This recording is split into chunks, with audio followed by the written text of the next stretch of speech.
하나님 말씀 함께 보겠습니다. 마태복음 5장 13절부터 16절 말씀 함께 보시겠습니다.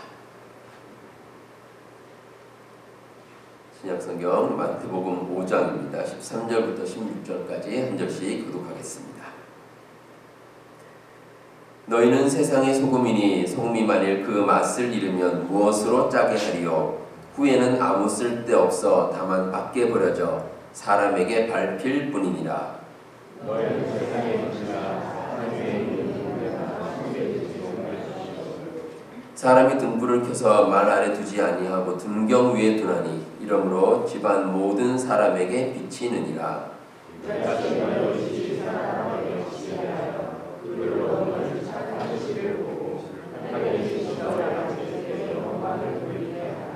아멘. 네, 오늘은 사순절 첫 번째 주일입니다. 이번 사순절에는 예수님께서 말씀하신 산상수훈을 중심으로 예수님의 뜻을 함께 한번 묵상해 보고자 합니다. 오늘은 소금과 빛에 대해서 함께 묵상해 보겠습니다. 오늘 말씀에서 예수님께서 언급하신 이 소금과 빛은 우리가 많이 들어본 그런 내용입니다. 아마 신앙생활을 오래 하신 분이라면 소금과 빛의 역할에 대해서, 의미에 대해서 아마 많이 생각을 보셨을 겁니다. 자, 먼저 소금의 의미를 한번 보겠습니다. 이 소금이라는 것은 여러 가지 역할이 있죠. 그 중에서 하나가 방부제, 그래서 음식이 상하지 않게 만드는 것, 이게 소금의 역할이기도 하고, 또 때로는 그런 의미에서 치료제의 역할도 합니다. 하지만 소금의 역할이라고 하면 뭐니 해도 음식을 짜게 만드는 것, 음식에 간을 할 때 쓰는 것이 이 소금입니다. 그러니까 싱거운 음식에 소금을 넣으면 더 맛이 좋아집니다. 소금의 아주 가장 기본적인 역할입니다. 소금이 가지는 가장 중요한 역할이 이렇게 음식을 짜게 하는 것이기 때문에 오늘 말씀 13절에 맛을 잃으면, 이 구절이 의미가 있습니다. 소금이 맛을 잃으면 의미가 없어진다라는 뜻입니다. 근데 예수님께서 이 말씀을 하신 이유가 있습니다. 배경이 있습니다. 자, 어떤 것이냐면 고대 이스라엘 사회에서는 오늘날과 같이 이렇게 정제된 소금을 쉽게 구할 수가 없었습니다. 그래서 그 암염이라 그러죠. 왜 이렇게 돌이나 흙 같은데 이제 소금이 좀 섞여 있습니다. 그러면 그걸 파내서 그냥 집에 가져옵니다. 가져와서 이제 조금씩 잘라서 쓰기도 하고 어쨌든 그런 식으로 이제 소금을 얻습니다. 자, 그런데 집에서 사용하려고 가져왔는데 이 소금기가 사라져버릴 때가 있습니다. 자, 그럼 어떻습니까? 원래는 소금을 얻기 위해서 가져왔는데 나중에는 불순물만 남게 됩니다. 그러면 이제 소금이 맛을 잃어버린 거죠. 그러면 어떻습니까? 그 불순물은 아무짝에도 쓸모가 없습니다. 아무 쓸모가 없이 그냥 밖에 버려지는 그런 역할밖에 할 수가 있습니다. 그래서 예수님께서 말씀하신 소금이 맛을 잃으면 이라는 것은 바로 이런 배경에서 나온 말입니다. 자, 다음은 빛입니다. 빛. 오늘 말씀에 나오는 빛은 우리가 왜 사용하는 전기불, 우리 지금 본방을 비추고 있는 이런 전기불, 이런 전기불이 아닙니다. 그냥 등불. 여러분들이 옛날에 한국에서도 사용했던 호롱불 같은 등불, 이런 불인데, 근데 등불이 이제 신약 성경에 사용되는 그 헬라어에는 리케라고 합니다. 리케, 이 등불을. 근데 여기서 나온 말이 여러분들 영어에 룩스란 말이 있습니다. 이게 빛의 밝기를 나타내는 이 밝기가 몇 룩스다라고 할 때 룩스라고 그러는데 거기서 이제 파생된 그 말입니다. 자, 이 등불 중요하죠. 빛을 밝히는데 중요한데 오늘 말씀에서 또 한 가지 이해가 필요한 단어가 15절에 나오는 말이라는 말. 사람이 등불을 켜서 말 아래 두지 아니한다. 자, 이 말이 과연 무엇일까? 당연히 우리가 타고 다니는 말은 아니겠죠. 그 말은 아니고 이 말이 뭐냐면 이스라엘 사회에서 이 곡식을 담아둔 이런 큰 그릇이 있습니다. 큰 항아리 같은 그릇이 있는데 이건 말이라고 합니다. 말. 근데 이거 원래 평소에는 이제 곡식을 담아두다가 어떤 때 또 사용하냐면 등불을 켰다가 잠시 덮어둘 때. 우리가 이제 불이 밝게 빛나다가 잠시 이제 외출할 때가 있습니다. 그러면 잠시 자리를 비울 때 오늘날 같으면 그냥 등불을 꺼버리면 되죠. 예, 전기불을 꺼버리면 되는데 당시에는 성령이 없습니다. 그러니까 한 번 켠 불을 껐다가 다시 켜기가 참 어렵습니다. 예, 그러다 보니까 잠시 덮어두는 겁니다. 이제 그때 사용하는 것을 이 말이라고 합니다. 말. 예, 그런데 등불을 밝게 비추기 위해서는 이 말을 계속해서 덮어두면 안 됩니다. 어두워지죠. 예, 계속 덮어두면 안 되기 때문에 임시로 뭐 동물들이 혹시 이제 등불을 켜거나 아이들이 장난으로 이제 등불을 켜서 이제 화재가 날 위험도 있으니까 잠시 덮어두는데 그때만 사용할 뿐이지 말 아래, 그러니까 등불을 이렇게 덮어두는 게 아니고 등경, 그러니까 위에 둔다는 거죠. 예, 그래서 온 집안이 환하게 밝게 하는 것이 등불의 역할이다. 이렇게 말씀하고 있습니다. 자, 이렇게 소금과 빛의 개략적인 역할은 나오는데 그러면 구체적으로 우리가 소금과 빛의 삶을 사는 것은 과연 어떤 것인가? 거기에 대해서 한번 살펴보도록 하겠습니다. 자, 먼저 예수님께서는 우리에게 세상의 소금과 빛이 되라 이렇게 말씀을 주십니다. 여기서 중요한 것이 세상에. 그러니까 교회의 소금과 빛이 아닙니다. 예, 교회의 소금과 빛이 아니라 세상의 소금과 빛이 되어라 이렇게 말씀을 하십니다.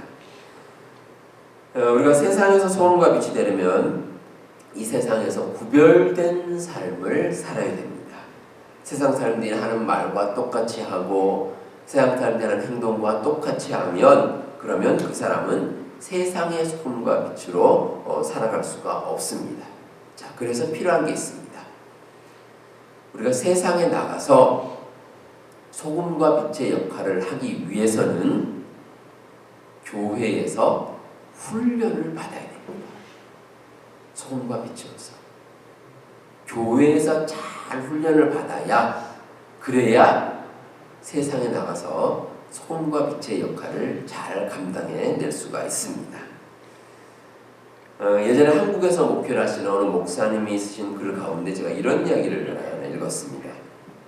그 목사님의 아들이 중고등부에 다니는 학생입니다. 그런데 하루는 그 목사님께 와서 교회에 대해서 불만이 하나 있다고 이렇게 얘기를 했습니다. 그러니까 무슨 불만이냐 이렇게 얘기했더니 그 교회는 이제 조그마한 그 체육관이 하나 있는데 거기서 농구라든지 뭐 운동을 하기가 힘들다는 겁니다.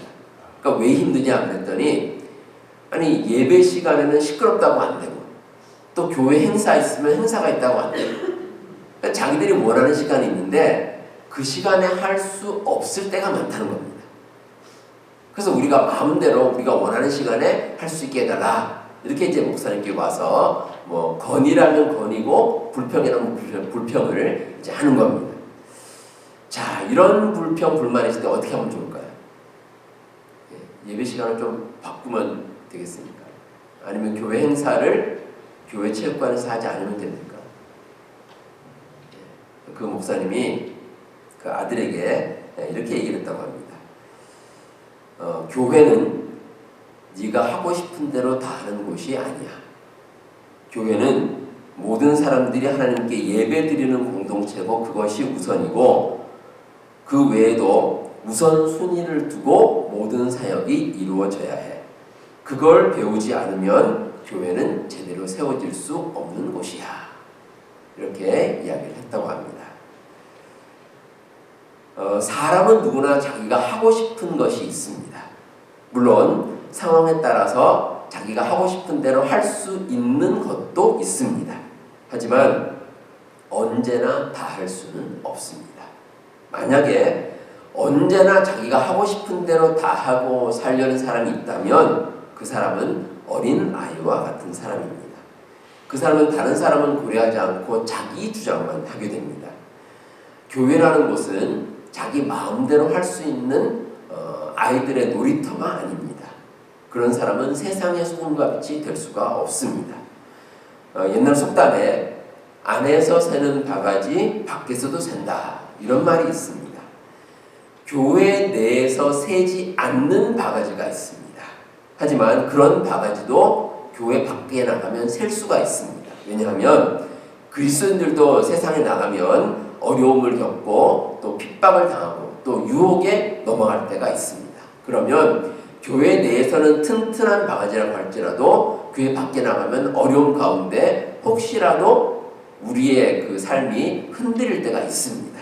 하물며 교회 내에서부터 새는 바가지는 말할 것도 없습니다.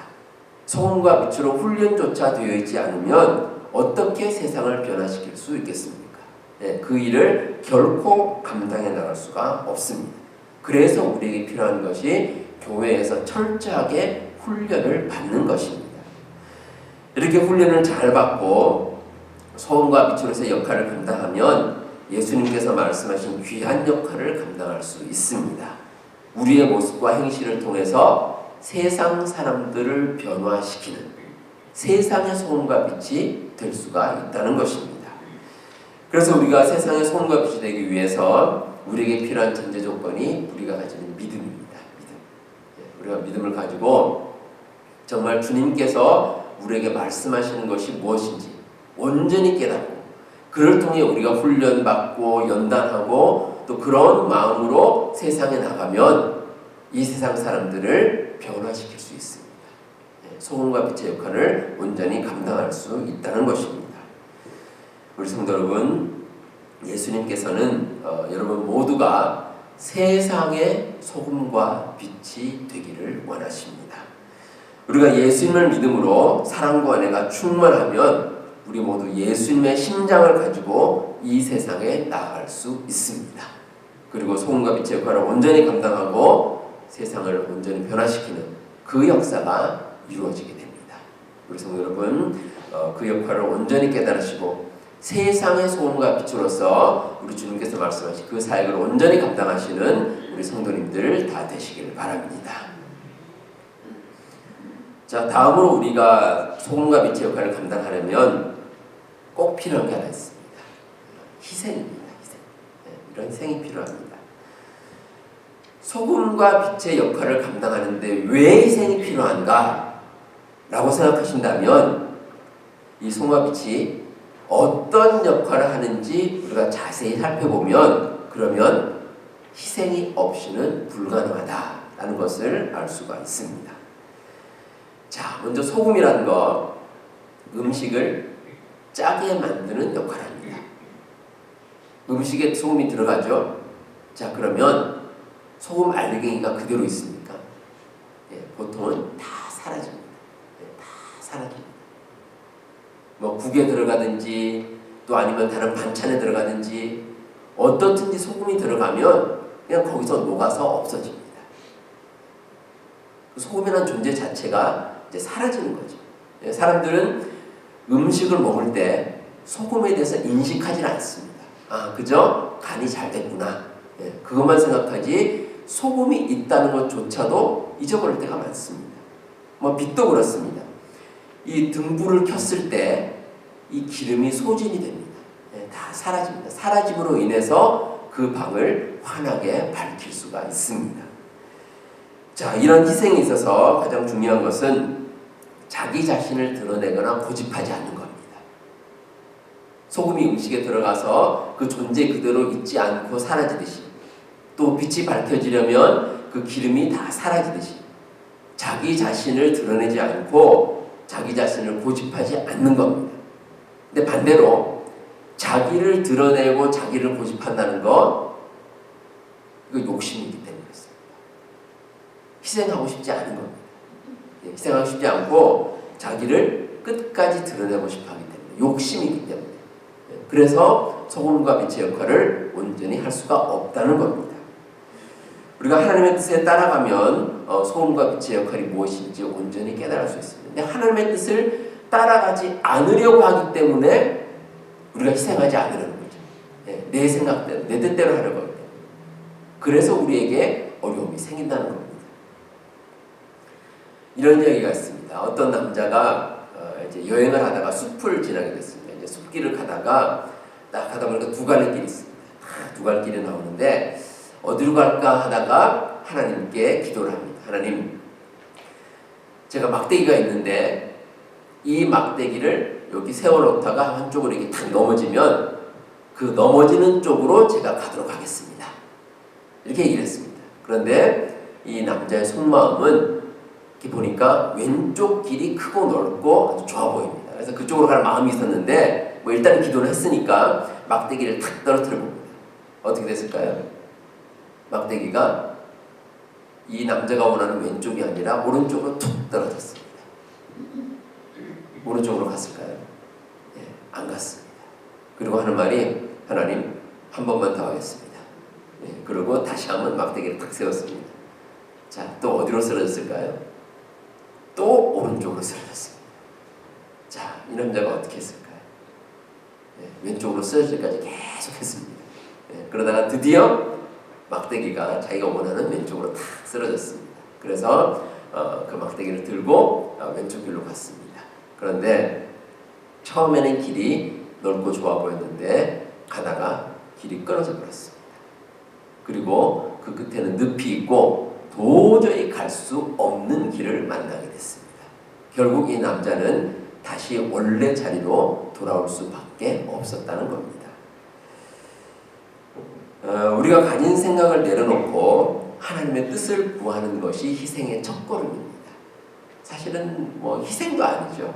우리가 살아가면서 하나님의 뜻에 따라 살아가면 그 좋은 길입니다. 사실 좋은 길인데 우리가 생각하기에는 왠지 희생으로 보입니다. 왜냐면 내 생각대로 안 되니까. 내 생각을 적어야 되니까 희생처럼 보이는데 실제로는 하나님께서 원하시는 길입니다. 그 길로 가면 영광이 있고 축복이 있는데 우리가 처음에는 모릅니다. 처음에는 이건 내가 희생하는 거 아닌가? 내가 좀 손해보는 거 아닌가? 이렇게 생각할 때가 있습니다. 성경에 나오는 그 이스라엘 위대한 지도자 가운데 모세가 있습니다. 이 모세가 이스라엘을 출애굽시키고 또 가나안 땅으로 인도하는 아주 놀라운 일을 행했습니다. 아주 대단한 지도자입니다. 그런데 하나님께서 모세를 처음 부르셨을 때 모세가 싫다고 합니다. 자기는 못하겠다고. 그 일을 감당할 수 없다고 얘기합니다. 그리고 하는 말이 있습니다. 나는 입이 뻣뻣하고 혀가 둔한 자니이다. 실제로 모세가 그랬던 것 같습니다. 이 말을 잘 못합니다. 보통 이 지도자는 여러 사람들 앞에서 말을 잘해야 되는데 말을 쭈뼛쭈뼛하고 좀 더듬습니다. 그러니까 인간적으로 보면 그럴 수도 있죠. 그런데 하나님께서 보시기에는 아닙니다. 하나님께서 보시기에는 모세가 지도자의 역할을 감당할 수 있습니다. 그래서 불렀습니다. 근데 모세가 싫다고 하니까 하나님께서 또 이렇게 말씀하십니다. 해결 방법을 제시하시는데 모세가 직접 나가서 말하는 게 아니고 모세의 형인 아론이 있습니다. 그래서 하나님께서 모세에게 말씀하시면 모세가 아론에게 얘기하고 그러면 아론이 대신해서 여러 사람들 앞에 얘기를 하는 겁니다. 뭐 이러면 되죠. 이러면 모세가 직접 말하는 게 아니고 아론이 하기 때문에 모세가 그렇게 이제 입이 뻣뻣하고 혀가 둔하고 이런 게 사실 상관이 없습니다. 뭐 연설할 필요도 없고 그러니까 그렇게 일을 할 수 있습니다. 그런데 그럼에도 모세가 계속해서 반발합니다. 또 왜 그렇겠습니까? 모세가 하기 싫다는 겁니다.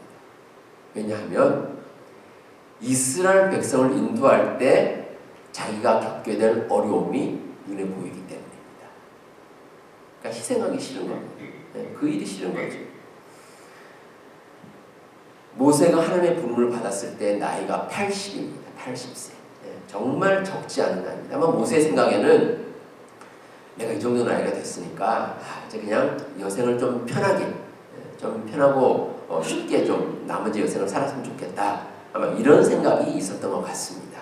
그런데 하나님께서 그 큰 일을 감당하러 하시니까 뭐 겁도 나고 또 아마 좀 싫었던 그런 마음이 있었던 것 같습니다. 그런데 모세가 이렇게 첫 발을 내디디기는 참 어려웠지만 그래도 나중에는 자기에게 맡긴 사명을 잘 감당했습니다. 그래서 나중에 하나님께서 모세를 칭찬하시면서 하신 말씀이 있습니다. 민수기 12장 3절에 이 사람 모세는 온유함이 지면의 모든 사람보다 더하더라. 이렇게 모세를 아주 칭찬을 해주셨습니다. 우리가 어떤 사실을 아는 것과 실천하는 것은 다릅니다. 알고는 있지만 실제로 삶에 실천하는 것은 또 다른 영역이기 때문입니다. 소금과 빛의 역할도 마찬가지입니다. 우리가 소금과 빛의 역할을 아는 것과 우리가 직접 삶에서 실천하는 것은 또 다릅니다. 가장 큰 이유는 희생 때문입니다. 우리가 그저 아는 것으로 그친다면 공허한 관념에 불과합니다. 아는 것과 생각하는 것 우리가 누구나 할 수 있습니다. 하지만 소금과 빛의 역할을 우리의 삶에서 실천하는 것은 그 삶 가운데 뛰어들어야 됩니다. 우리가 직접 해봐야 됩니다. 우리가 희생이 따를 수도 있죠. 어려움이 따를 수도 있습니다. 하지만 그 역할을 잘 감당하면 하나님께서 주시는 축복이 있습니다. 우리는 미처 깨닫지 못하지만 하나님께서 그 역할을 감당함으로 인해서 우리에게 놀라운 은혜와 축복을 주십니다. 우리 여러분들 이 진리를 잊지 마시기 바랍니다. 그리고 정말 용기 있는 마음으로 그 우리에게 주어진 그 사명을 잘 감당해내시는 우리 성도님들 다 되시길 바랍니다. 마지막으로 소금과 빛은 자신을 드러내지 않고 하나님께 영광을 돌립니다. 아주 중요한 원리입니다. 우리가 소금과 빛의 역할을 감당하기 위해서는 나를 드러낼 이유가 전혀 없습니다. 내가 드러나지 않습니다. 자, 여러분 한번 생각해 보시기 바랍니다. 자, 소금이 이제 음식에 들어갔습니다. 그래서 이제 짠맛을 내고 아주 맛이 참 좋습니다. 간이 아주 잘 됐습니다. 자, 그러면 그 음식을 먹는 사람이 누구를 칭찬하겠습니까? 소금을 칭찬하겠습니까? 그렇지 않습니다. 그 음식을 만든 요리사를 칭찬할 겁니다. 빛이 비춰지는 것도 마찬가지입니다. 이 빛이 환하게 비춰서 방이 아주 밝습니다. 그러면 그 방에 처음 들어오는 사람 누구를 칭찬하겠습니까? 그 빛 자체가 아니라 그 빛을 밝힌 사람, 그 사람이 아주 빨리 불을 켜서 우리가 환하게 들어올 수 있다. 이렇게 아마 그 사람을 칭찬을 할 겁니다. 웨스트민스터 신앙고백 소요리 문답의 첫 번째 문항이 이렇습니다. 사람의 제일 되는 목적이 무엇입니까? 라는 질문인데 거기에 대한 답이 이렇습니다. 사람의 제일 되는 목적은 하나님을 영원롭게 하는 것과 영원토록 하나님을 즐거워하는 것입니다. 이게 이제 해답입니다. 우리가 하나님께 영광을 돌리는 것은 그리스도인의 삶의 목적입니다. 오늘 말씀 16절의 마지막에 나오는 것 같이 인간에게 영광을 돌리는 게 아니라 하나님께 영광을 돌리는 것. 이게 바로 소금과 빛의 가장 중요한 역할 가운데 하나입니다. 자, 그렇다면 이 사실에 대해서 아마 이렇게 반박하는 분도 계실 겁니다. 자, 그렇다면 인간은 하나님의 뜻을 이루는 도구로만 사용돼야 합니까? 그렇다면 인간의 존재 가치가 너무 떨어지는 게 아닙니까? 어떻게 보면 이렇게 생각할 수도 있습니다. 하지만 그렇지 않습니다. 두 가지 이유가 있습니다. 하나는 우리 모든 사람은 하나님의 형상으로 창조되었다는 겁니다. 세상에 수많은 피조물이 있는데 그 중에서 특별히 하나님께서 인간을 하나님의 모습대로 창조하셨습니다. 그리고 천하보다 귀하다고 말씀하셨습니다. 그 정도로 우리가 하나님 앞에 귀한 존재입니다. 그래서 우리가 자부심을 가질 수 있습니다. 하나님께서 우리를 충분히 귀한 존재로 삼아주셨다.